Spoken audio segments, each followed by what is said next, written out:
الف اللہ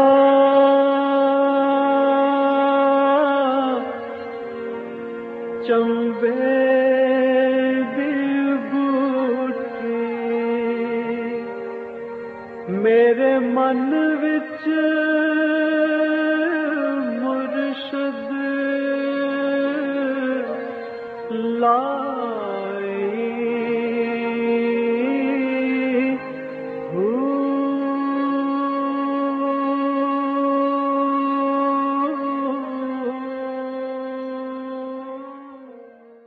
بسم اللہ الرحمن الرحیم۔ السلام علیکم، پریم المرشد اور میں ہوں منور عتیق۔ ناظرین محترم، آپ کے سوالات ہیں اور رہنمائی کے لیے ہمارے ساتھ موجود ہیں ہمارے بہت ہی محترم جناب حضرت امیر محمد اکرم اعوان صاحب۔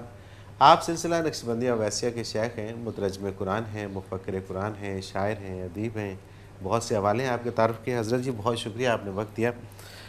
رمضان المبارک کے حوالے سے آج بھی ہمارے پاس کافی سارے سوالات ہیں۔ پہلا سوال پروفیسر ماجد حسین اعوان گجرانوالہ سے یہ شامل کرتے ہیں، یہ کہتے ہیں حضرت جی ایک شخص اگر بیمار ہو اور روزہ نہ رکھ سکتا ہو جبکہ بیماری کی نوعیت بھی ایسی ہو، مثلا شوگر، ہارٹ اٹیک وغیرہ، جس میں روزہ بعد میں بھی رکھنے کی گنجائش نہ ہو، لیکن اس شخص میں روزہ رکھوانے کی بھی استعداد نہ ہو، تو اسے کیا کرنا چاہیے؟ الحمدللہ رب العالمین والصلاة والسلام علی حبیبہ محمد وآلہ وصحبہ اجمعین۔ اعوذ باللہ من الشیطان الرجیم، بسم اللہ الرحمن الرحیم۔ قرآن حکیم نے اس کا بڑا آسان اور بڑا ایسا حل بتایا ہے کہ ہر کوئی کر سکتا ہے۔ ٹھیک ہے۔ اگر کوئی شخص بیمار ہے رمضان شریف میں اور جیسے بخار ہو گیا یا کوئی ایسی بیماری جو ٹھیک ہو جائے گی تو وہ قضا کر لے، جب صحت ہو قضا کر لے۔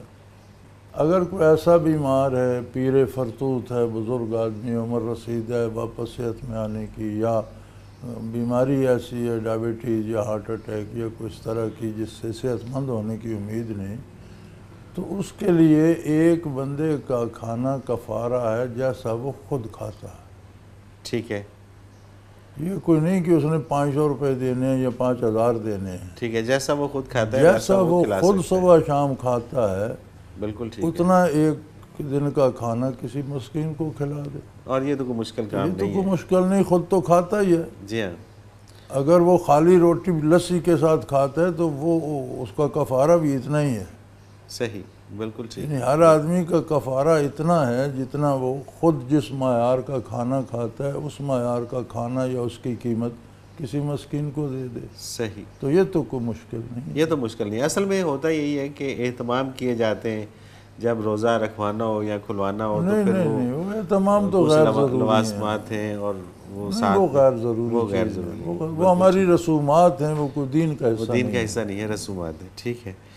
کانسٹیبل زاہد عباس اور محمد سلیم، ان کا سوال ہے کہ روزے کے بدنی فوائد کیا ہیں؟ یہ تو آج کل کی سائنس نے بہت بے شمار فوائد لکھے ہیں، اور اگر کوئی پڑھنا چاہے تو سائنسدانوں کی رائے پڑھ لے۔ تو ویسے روزے کا جو ہے دو باتیں اس میں ہیں۔ ایک تو ہے کہ آپ بھوک پیاس روک کے ضبط نفس کرتے ہیں، ٹھیک ہے۔ تو وہ بدن جو سارا سال بھرا رہتا ہے مختلف کھانوں سے، مختلف پینوں سے، مشروبات سے، تو آپ کے بدن کی جو مشینری ہے اسے بھی ریسٹ آ جاتا ہے۔ ٹھیک ہے، تو اگر آپ اسے افطار میں اوور لوڈ نہ کریں صحیح، یا سحری میں اوور لوڈ نہ کریں تو مہینے کے کورس سے وہ پھر سال کے لیے تیار اوور حال ہو جاتی ہے۔ کیا بات، کیا بات، یعنی مقصد، بالکل صحیح، لیکن یہ جو ہیں یہ اس کے زائد فوائد ہیں۔ بالکل ٹھیک، مقصد یہ نہیں ہے۔ اصل مقصد یہ ہے کہ جسمانی قوا اور نفسانی قوا جو ہیں وہ ذرا کمزور ہوں اور روح مضبوط ہو، چونکہ روزہ صرف بھوک پیاس نہیں ہے، عبادات، ذکر اذکار، تلاوت، تو اس طرف روح کو غذا زیادہ دی جائے اور بدن کی کم کی جائے تاکہ کچھ متوازن ہو سکے۔ بالکل ٹھیک ہے، بالکل صحیح۔ سمیرہ شوکت ہیں کوئٹہ سے، یہ کہتی ہیں اگر کوئی غیر مسلم محض صحت کے پوائنٹ آف ویو سے روزہ رکھ لے تو کیا اسے روزے کا فائدہ ہوگا؟ ہاں صحت ٹھیک ہوگی، صحت ٹھیک ہوگی، ہاں، لیکن صحت اس کو ٹھیک دوسرا فائدہ ظاہر ہے جو جس فائدے کے لیے اس اس نے پہ ثواب کی بات بات نہیں نہیں ہوگی، ہے، اس کے بالکل لیے ٹھیک ہے۔ ایمان ضروری ہے، لیکن صحت اس کی بھی ٹھیک ہوگی۔ ٹھیک ہے، اچھا یہ ایک سوال بڑا عمومی سا سوال ہے، اور اکثر ہر گھر میں یہ مسئلہ ہوتا ہے کہ کیا ایک یہ محمد اکرم ہے، ڈرائیور ہے ایلیٹ فورس میں، کیا ایک روزہ دار کھانا پکاتے وقت اسے چکھ سکتا ہے؟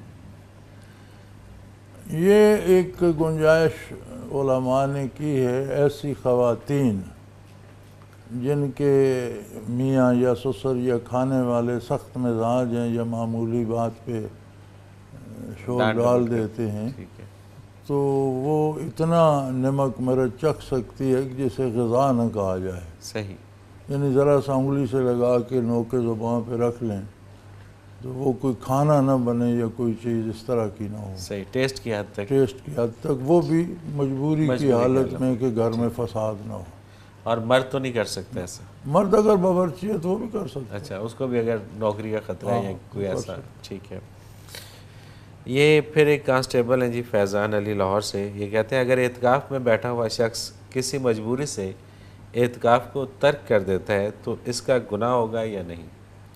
گناہ تو جو ہوگا وہ ہوگا، چونکہ عبادت جو شروع کی جائے وہ پوری کرنی چاہیے، ٹھیک ہے، تو درمیان میں چھوڑ دیں گے تو اب اس کی وجہ کیا ہے وہ اللہ کریم جانتے ہیں، وہ صحیح، معاف کر دیں تو وہ قادر ہیں، جرم بنا دیں تو قادر ہیں، کوئی وجہ معقول ایسی ہوگی تو کوئی مسلمان بلا وجہ تو چھوڑتا نہیں، صحیح لیکن چھوڑنے کا گناہ تو ہوگا۔ ہوگا، بالکل ٹھیک ہے، بالکل ٹھیک ہے۔ انصر کیانی ہے ہٹیاں بالا آزاد کشمیر سے، اسلام میں چور کی سزا ہاتھ کاٹنا ہے، کیا آج تک پاکستان میں کسی چور کو یہ سزا ملی؟ پاکستان میں کب اسلام نافذ ہوا؟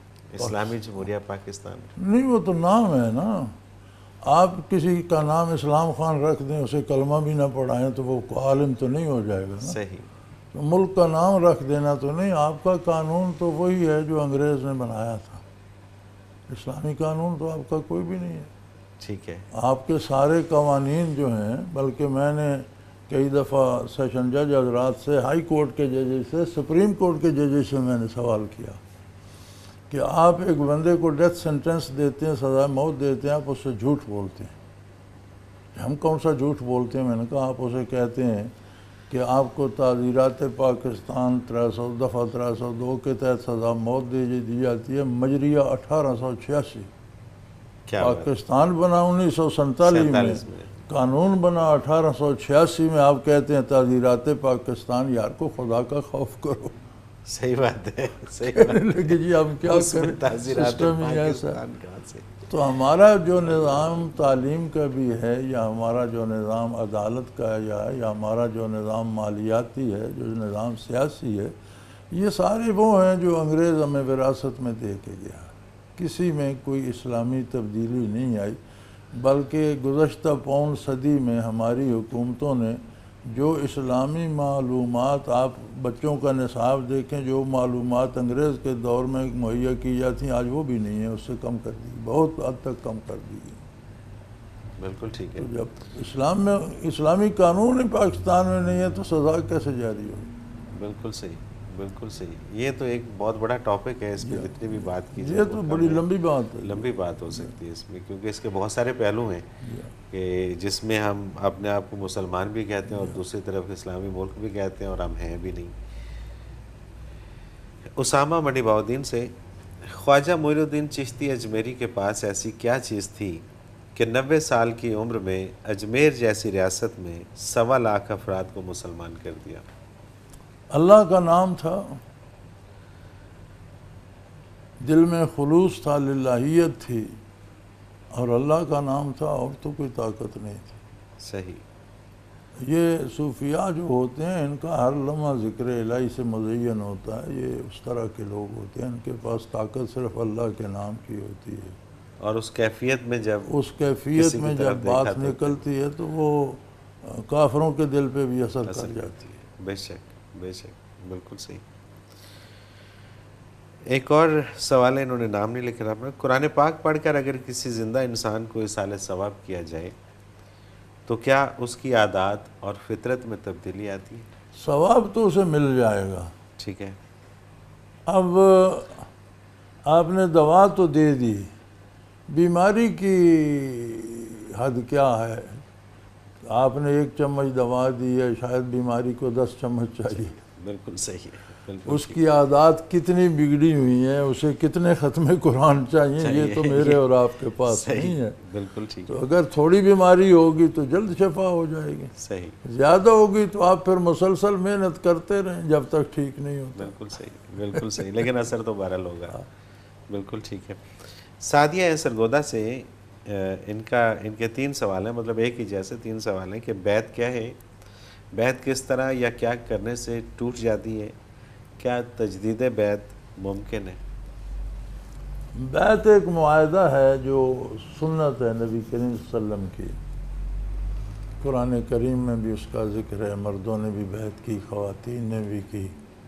اس کی مختلف قسمیں ہیں۔ ایک بیعت ہے جو آپ بیعت امارت کرتے ہیں، تو میرا خیال ہے آج اس کی جدید صورت ہے کہ ہم ووٹ دیتے ہیں، پرچی صحیح، دیتے ہیں ٹھیک ہے، کہ یہ بندہ، یہ ایک شہادت ہے کہ یہ بندہ امین بھی ہے اور اس عہدے کا اہل بھی ہے، میں اس کے حق میں رائے دیتا ہوں۔ ایک تو یہ بھی بیعت ہے۔ ایک بیعت اصلاح ہے کہ آپ کو روزمرہ کی امور کی خبر نہیں، تو جو بندہ روزمرہ کی امور حلال حرام جانتا ہے اس سے آپ اصلاح کی بیعت کرتے ہیں کہ میں اس سے پوچھ کر اپنی اصلاح کرتا رہوں۔ ایک بیعت تصوف یا طریقت ہے، وہ ان لوگوں سے کی جا سکتی ہے جن کے قلوب روشن ہوں اور دوسرے کا قلب روشن کرنے کی استعداد رکھتے۔ ٹھیک، خواتین کی بیعت عموماً قرآن کریم میں جس کا ذکر ہے وہ یہ ہے کہ ہم ہر گناہ سے توبہ کرتے ہیں، شرک سے بھی، عملی گناہوں سے بھی، اس طرح سے تو نیکی کی طرف آتی ہیں۔ بیعت نافرمانی سے ٹوٹتی ہے، خلاف شریعت کام کرنے سے بیعت نہیں رہتی، کیونکہ بیعت تو ایک معاہدہ ہے کہ میں شریعت کے مطابق رہوں گا۔ بالکل ٹھیک ہے، تو اگر کوئی بیعت لینے والے خلاف شریعت کام کہتا ہے تو وہ بیعت کا اہل ہی نہیں ہے، وہ بیعت ہوئی نہیں، باطل ہے۔ بالکل صحیح، اگر آپ اپنی مرضی سے کرتے ہیں تو پھر بیعت کا کیا فائدہ ہے؟ ایک معاہدہ ہے، آپ معاہدہ توڑ رہے ہیں۔ صحیح، توبہ کا دروازہ ہر وقت کھلا ہے، بندہ رجوع کر سکتا ہے، توبہ کر کے پھر بیعت کر سکتا صحیح، تجدید بیعت ہو ہے۔ سکتی جی ہے۔ ہو سکتا ہے۔ حضرت جی ایک بریک پہ جانا اور واپس آ کے کچھ اور سوالات شامل کرتے ہیں۔ ناظرین محترم، اگر آپ بھی اس پروگرام میں شامل ہونا چاہیں، اپنا کوئی سوال ہمیں بھیجنا چاہیں تو اسکرین پہ ہمارا نمبر موجود ہے، نوٹ فرما لیجئے 0333455021، اور اسی طرح سے آپ ہمیں میل کر سکتے ہیں almurshid.tv پہ، اور almurshid.tv پہ آپ جا کے ہمارے تمام گزشتہ پروگرامز بھی دیکھ سکتے ہیں۔ ایک مختصر کمرشل بریک لیتے ہیں، اس کے بعد حاضر ہوتے ہیں، ہمارے ساتھ رہیے۔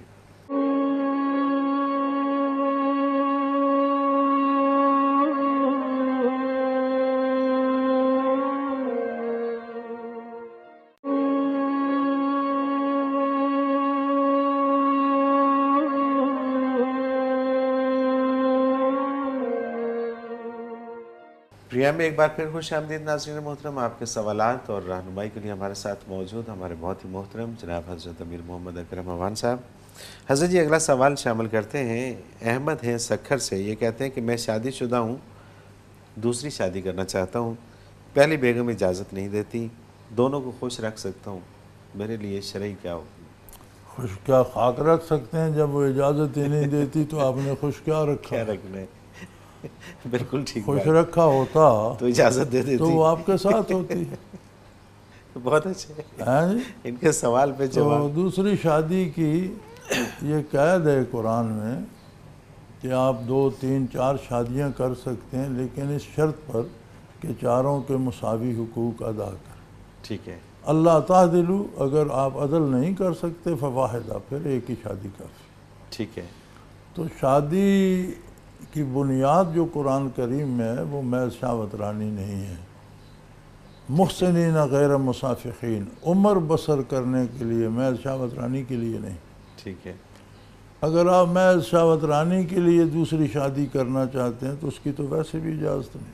صحیح، بالکل ٹھیک ہے۔ عمر بسر کرنے میں کوئی مسئلہ ہے، ضرورت ہے تو ضرور کریں، لیکن انصاف کر اگر آپ عدل کر سکتے ہوتے تو پھر پہلی بیوی بھی اجازت دے دیتی، اسے پتہ ہوتا کہ بھئی کوئی عرض نہیں، ایک اور بھی کر لے تو میرے حقوق تو محفوظ ہیں۔ ٹھیک ہے۔ اچھا، یہ اجازت پھر بھی ضروری ہے؟ نہیں، ضروری نہیں ہے، نکاح تو ہو جاتا ہے۔ ٹھیک ہے۔ نکاح کی شرط اسلام میں نہیں ہے کہ بیوی اجازت دے، نکاح کی شرط یہ ہے کہ میاں عدل کرے۔ ٹھیک ہے۔ جو قلبی کیفیت ہے، کسی سے محبت کا زیادہ ہونا، کسی سے کم ہونا، انسان اس کا مکلف نہیں ہے۔ اچھا ٹھیک۔ وقت دونوں کو ایک جیسا دے، لائف سٹائل دونوں کا ایک جیسا ہو، صحیح۔ اخراجات ایک جیسے ہوں، عزت و احترام ایک جیسا ہو، گھر ایک جیسے ہوں، سہولتیں ایک جیسی ہوں، تو وہ اتنا آسان کام نہیں ہے، بہت مشکل ہے، بہت مشکل بہت مشکل ہے۔ چلیں جی، مسز اسد ہیں لاہور سے، یہ کہتی ہیں کہ ماں بننے والی خاتون جس کا 8واں ماہ چل رہا ہو، کیا روزہ رکھے؟ یہ تو ایک طبی معاملہ ہے، میڈیکل کا ہے، اور وہ ڈاکٹر اسے بتا سکتا ہے۔ بعض رکھ سکتے ہیں، بعض نہیں رکھ سکتے، ٹھیک ہے۔ کیونکہ صرف ماں بننا ہی نہیں ہوتا، ہیومن باڈی میں اور بہت سی تبدیلیاں ہوتی ہیں، تو کسی کو کوئی ایسی بیماری ہے وہ نہیں رکھ سکتی تو وہ قضا کر لے۔ ٹھیک ہے۔ جو رکھ سکتی ہے وہ رکھے۔ ٹھیک تو ہے۔ یہ مسئلہ فتوے کا نہیں، یہ میڈیکل کا ہے۔ میڈیکل کے، تو اسے ڈاکٹر کی رائے لینی چاہیے کہ میں روزہ رکھوں یا قضا کروں۔ صحیح، بالکل ٹھیک، بالکل صحیح۔ محمد خالد محمود پنڈی گھیب سے، بڑے ادب سے عرض ہے کہ ذکر میں رابطہ کروایا جاتا ہے لطائف کے بعد، اس رابطہ کی وضاحت فرما دیں اور اس کو کتنا ٹائم دینا چاہیے؟ میرے بھائی، جہاں تک ذکر اور مراقبات کا تعلق ہے تو یہ تو عمر کا کام ہے، انہیں زندگی دینی چاہیے۔ صحیح، بالکل ٹھیک بات، یہ بالکل تو صحیح بات۔ لمحے لمحے کا کام ہے۔ رابطہ ایک تعلق ہے جو متوجہ اللہ ہو کر بندہ اللہ کی طرف قائم کرتا ہے کہ کائنات ساری سے کٹ کر اس کی پوری توجہ بارگاہ الوہیت کی طرف ہو جائے۔ صحیح۔ یہ بندہ کوشش کرتا ہے، لیکن قرآن کریم میں 2-3 جگہ رابطے کا ذکر آیا ہے کہ اللہ فرماتے ہیں ہم نے رابطہ کیا۔ وَرَبَطْنَا عَلَىٰ قُلُوبِهَا، موسیٰ علیہ السلام کی والدہ کے بارے آیا کہ جب انہوں نے بچہ دریا میں ڈال دیا تو پھر ان سے صبر مشکل ہو رہا تھا اور وہ چاہتی تھیں کہ چلا دیں، تو اللہ کی فرماتے ہیں رَبَطْنَا عَلَىٰ قُلُوبِهَا، ہم نے ان کے دل سے رابطہ کیا۔ صحیح، بالکل ٹھیک۔ تجلیات باری دل پر وارد ہوئی، اسے سکون ہوا اور صبر کر گئے۔ سبحان اللہ۔ اسی طرح اصحاب کہف کے بارے آتا ہے کہ جب وہ غار میں الگ ہو گئے تو کائنات سے کٹ گئے تو گھبرائے کیا ہوگا، کھائیں گے کہاں سے، رہیں گے کیسے، کتنا وقت غار میں کیسے رہیں گے، کیا بسر ہوگا، نہ کپڑا، نہ جوتی، نہ بستر، نہ پانی، نہ خوراک۔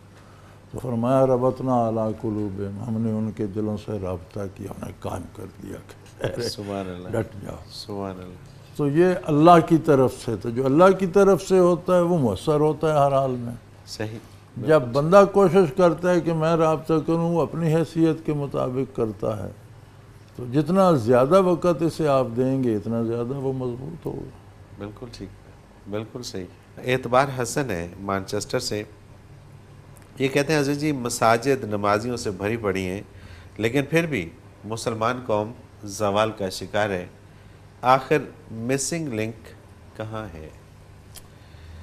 مسنگ لنک یہ ہے میرے بھائی کہ ہم اسلام کی ایکٹنگ کرتے ہیں، عملاً ہم اس مسلمان نہیں ہیں۔ اللہ قبول کر لے، ہم کہتے ہیں ہم مسلمان ہیں، کس نمازی پر کس نماز کی کیا کیفیت آتی ہے؟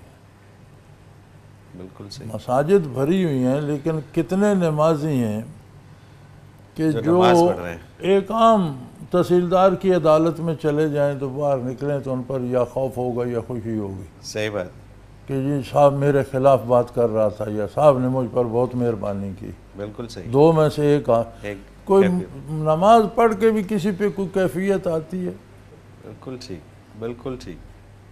کہ اللہ کریم نے مجھے توفیق دی، میں نے براہ راست اللہ سے بات کر لی، کوئی خوشی اللہ آتی ہے؟ اکبر، اللہ یا میں نے جو باتیں کی یار میں خلوص دل سے نہیں کر سکا، کہیں اللہ کریم ناراض نہ ہو جائیں، کوئی خطرہ ہوتا ہے؟ صحیح بات، تو ایک رسم ہے بھئی، اٹھک بیٹھک کرتے رہو، وہ الگ بات۔ بالکل صحیح، بالکل صحیح، رہ گئی رسم اذاں، روح بلالی نہ رہی، نہ رہی، بے شک بے شک، تو وہ روح پیدا کریں۔ بالکل صحیح، بالکل صحیح۔ آصف عباس ہیں، ایلیٹ فورس جھنگ، کیا روزے کے علاوہ بھی کوئی ایسی عبادت ہے جو روزے جتنا ثواب دے؟ ہر عبادت کا بیٹے اپنا ثواب ہے، ٹھیک اور ہے۔ ہر عبادت کے اپنے اثرات بھی ہیں۔ ثواب کیا ہے؟ ایک تو ہمارے ہاں یہ بڑی غلط فہمی ہے کہ ثواب کو گٹھڑی پڑی ہے وہ اٹھا کر دے دیں گے۔ صحیح، ثواب ہے اس کے نتائج، ریزلٹس، بالکل ٹھیک ہے، کہ آپ کیا کافر کے کفر پہ جو سزا مرتب ہوتی ہے، قرآن نے اسے بھی ثواب کہا ہے۔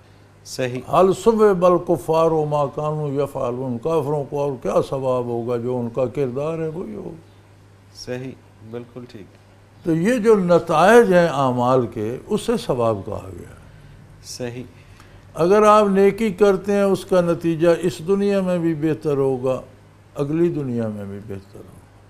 ٹھیک ہے، برائی کرتے ہیں اس کا ریزلٹ اس دنیا میں بھی خراب آئے گا، اس دنیا میں بھی خراب آئے گا۔ صحیح، تو ثواب کو آپ اپنے کردار کا نتیجہ سمجھیں۔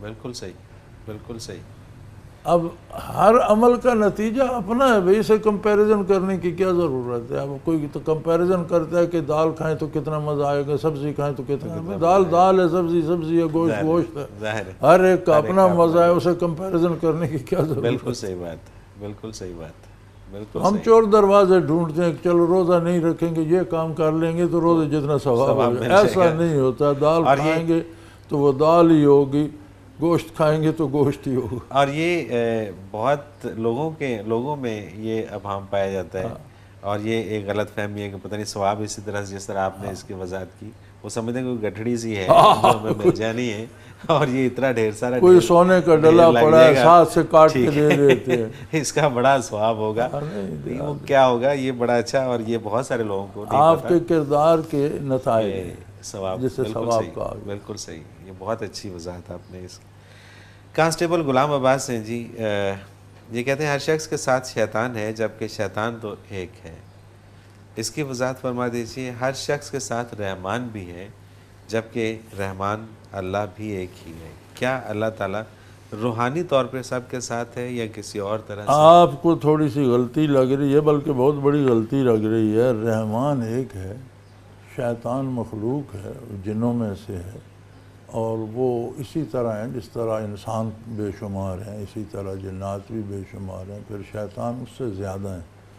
چونکہ شیطان کو جب عمر دی گئی قیامت تک، تو اس کا اثر اس کی نسل پر ہے، ٹھیک ہے، تو اس کی نسل میں بھی جو اس کی اولاد میں ہزاروں سال جیتے ہیں۔ صحیح، بالکل صحیح، نبی کریم صلی اللہ علیہ وسلم کے زمانے کے جو جنات تھے، ان میں سے 2 کو تو میں بھی جانتا ہوں جو بر صغیر میں تھے، جن کا وصال پچھلے دنوں ہوا ہے، اچھا 1450 سال تک وہ زندہ تھے۔ اچھا، اسی طرح ایک جن حضور کی خدمت میں حاضر ہوا تھا، اور اس نے موسیٰ علیہ السلام کا سلام پہنچایا تھا حضور کو۔ صحیح، تو بالکل صحیح، عہد نبوی میں ایک کتاب ہے حیات الحیوان، ٹھیک ہے، اس اللہ کے بندے نے بڑی محنت کی ہے، الفابیٹیکلی جتنے حیوانات ہیں ان کے نام لکھ کر ان کی خصوصیات جمع کی ہیں، اور اس میں بے شمار احادیث بھی نقل کی ہیں۔ صحیح، اس میں انہوں نے ایک حدیث نقل کی ہے کہ حضور صلی اللہ علیہ وسلم نے اس زمانے میں فرمایا کہ جتنی انسانوں کی تعداد ہے، اس سے 9 گنا زیادہ جنات کی تعداد ہے۔ اچھا، جن زمین پہ پہلے آباد تھے نا، بالکل ٹھیک، بالکل صحیح، اور جو شیاطین ہیں انسانوں اور جنوں کی تعداد ملا کر اس سے 9 گنا زیادہ ہے، یعنی اچھا، جو ابلیس کی اولاد ہے وہ اس سے بھی 9 گنا زیادہ ہے۔ یہ 1450 سال پہلے حضور نے ارشاد فرمایا، اب 1450 سال میں کتنا اضافہ ہوا؟ بالکل صحیح بات ہے، وہ اس اللہ تناسب سے دیکھا جائے تو بہت زیادہ، ایک بات تو یہ ہے کہ شیطان بے شمار ہے، ٹھیک ہے، ایک نہیں ہے، شیطان ایک ہے لیکن اس کی اولاد بے شمار ہے۔ ٹھیک ہے، دوسری بات حضور اکرم صلی اللہ علیہ وسلم نے فرمائی کہ جو بھی انسان پیدا ہوتا ہے اس کے ساتھ بھی ایک شیطان پیدا ہوتا ہے، صحیح، اور وہ شیطان ہے جو ساری عمر اسی کے ساتھ رہتا ہے. وہ بندہ مر جاتا ہے، شیطان کی عمر ہزاروں سال ہوتی ہے، وہ اسی کا قبر پہ بیٹھا رہتا ہے جب تک زندہ رہتا ہے. اچھا. اس کی آواز، اس کا لباس، اس کی شکل اسی انسان جیسی ہوتی ہے. عرض کیے گئے یا رسول اللہ آپ کے ساتھ بھی پیدا فرمایا میرے ساتھ بھی ہوا، لیکن جو میرے ساتھ ہوا ہے وہ مسلمان ہو گیا، مجھ پر ایمان لے آیا. سبحان اللہ، سبحان اللہ. اس میں ایک اور مسئلہ بھی آ گیا کہ جس کا تعلق حضور سے ہو وہ مسلمان ہوتا ہے. بالکل ٹھیک بات. کیا بات. شیطان بھی اگر تعلق بنا لے کیا بات تو مسلمان ہو جاتا ہے. سبحان اللہ. تو ہم نہیں ہو رہے تو شاید ہمارے تعلق میں کمی ہے. تو اس طرح شیطان بے شمار ہیں. صحیح. تو ہر بندے کے ساتھ بھی پیدا ہوتا ہے. یہ جو مغرب میں آج کل وہ میڈیم اور روحوں کو بلاتے ہیں تو روحیں نہیں آتی. ٹھیک ہے. انہوں نے کبھی ہٹلر کو بلایا ہوا ہوتا ہے اور کبھی نیپولین کو، تو روحیں تو نہیں آتی. چونکہ روح اگر جنت میں ہے تو وہ جنت کا کیا فائدہ جسے عمل پکڑ کر اسے دنیا میں لے آئے، تو پھر تو وہ وہاں بیچارہ مجبور ہی ہوا. صحیح. ممکن نہیں ہے. جہنم میں ہے تو عامل اسے جہنم سے کیسے نکال سکتے ہیں؟ بالکل ٹھیک بات. روحیں واپس نہیں آتی. یہ عاملین کے پاس یہی شیطان آتے ہیں، ان کی آواز بھی ویسی ہوتی ہے، حلیہ لباس بھی ویسا ہی ہوتا ہے، حالات سے بھی باخبر ہوتے ہیں. بالکل ٹھیک، بالکل ٹھیک. تو یہ بھی ایک بڑا مسئلہ ہے کہ یہ روحوں کو بلاتے ہیں. چلو بھائی دبے وہ بھی درمیان میں آ گیا. صحیح. تو وہ روحیں نہیں ہوتی، وہ روحیں یہ نہیں ہوتی، یہ شیطان. شیطان ہوتی ہے، اور شیطان بے شمار ہیں. بالکل صحیح. حضرت جی وہی مجھے ایک بریک پہ جانا ہے اور پھر واپس آ کے کچھ اور سوال شامل کرتے ہیں. ناظرین محترم، اگر آپ بھی اس پروگرام میں شامل ہونا چاہیں، اپنا کوئی سوال ہمیں بھیجنا چاہیں تو اسکرین پہ ہمارا نمبر موجود ہے، نوٹ فرما لیجئے 0333495521. اور اسی طرح سے آپ ہمیں میل کر سکتے ہیں almurshid.tv پہ جا کے. اس میں آپ کو آپشن ملے گا میل کرنے کا، میل کیجئے اور گزشتہ سارے پروگرامز آپ ہمارے almurshid.tv پہ دیکھ سکتے ہیں. اس کے ساتھ ہی حضرت جی کی تفاسیر بھی اس میں پڑھی ہیں، وہ بھی آپ وہاں سے سن سکتے ہیں. بہت ساری ریسرچ آپ وہاں پہ کر سکتے ہیں جو اسی حوالے سے ہوگی. ایک مختصر کمرشل بریک لیتے ہیں، اس کے بعد حاضر ہوتے ہیں. ہمارے ساتھ رہیے گا.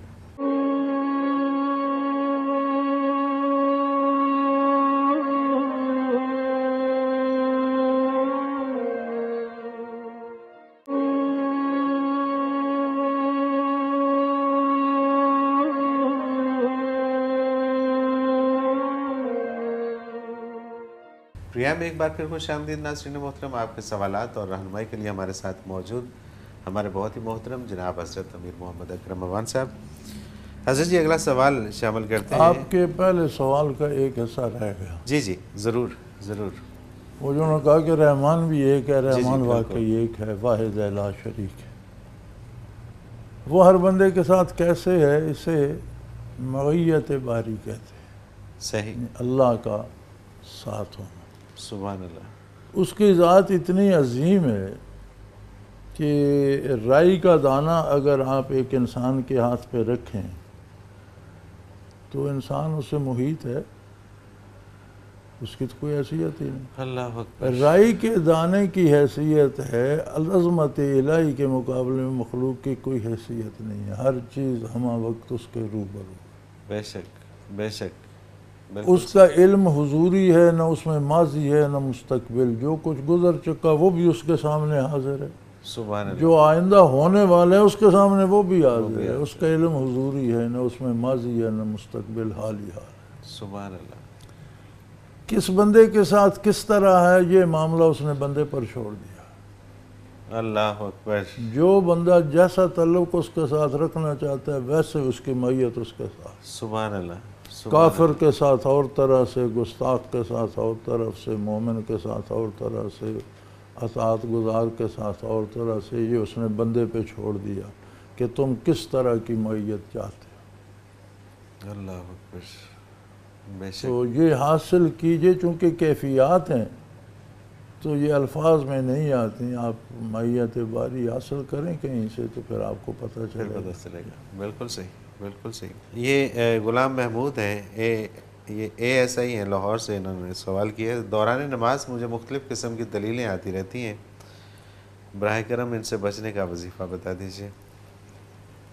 اس کا وظیفہ بڑا سادہ سا ہے. انسانی ذہن ایک وقت میں ایک طرف متوجہ رہتے، ایک وقت میں دو باتیں نہیں سوچتے. ٹھیک ہے. تو آپ نماز کا ترجمہ یاد کر لیجئے.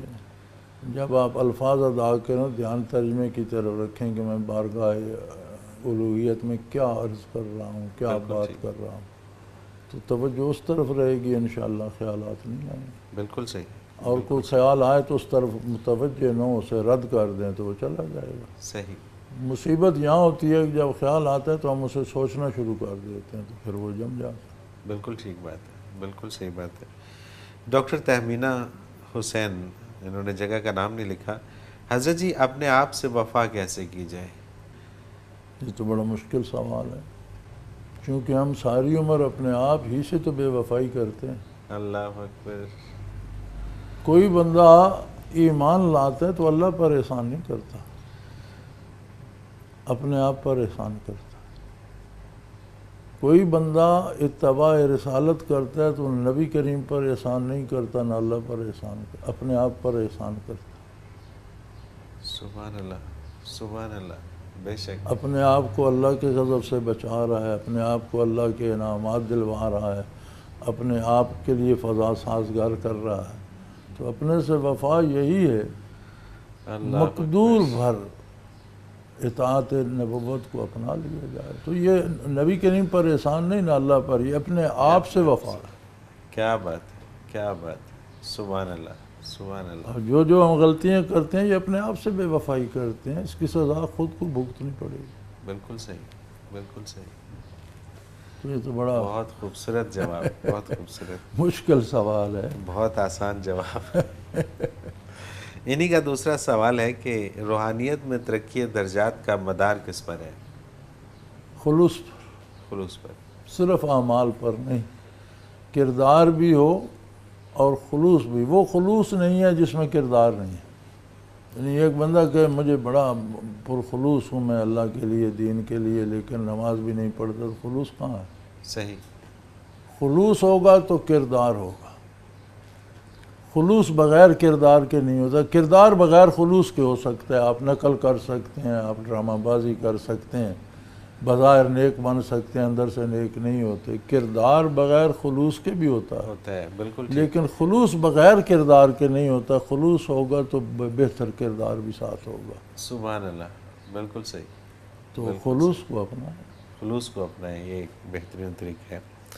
محمد ارشد حماد شفیق 1122 ریسکیو، فطرانہ رمضان المبارک ہی میں کیوں دیا جاتا ہے؟ دور حاضر میں اس کی شرح کیا ہے؟ علماء ہر عید پہ بتا دیتے ہیں، کیونکہ اس کی شرح مختلف اجناس میں مختلف ہے، غلے کی مختلف ہے، جو کی مختلف ہے۔ اگر کسی ملک میں کھجوریں ہوتی ہیں، ان کی فصل کھجوروں کی ہے تو اس کی مختلف ہے۔ ٹھیک ہے، جہاں زیادہ انگور ہوتے ہیں اور وہ سوگی وغیرہ بناتے ہیں تو اس حساب سے اس کی مقدار مختلف ہے۔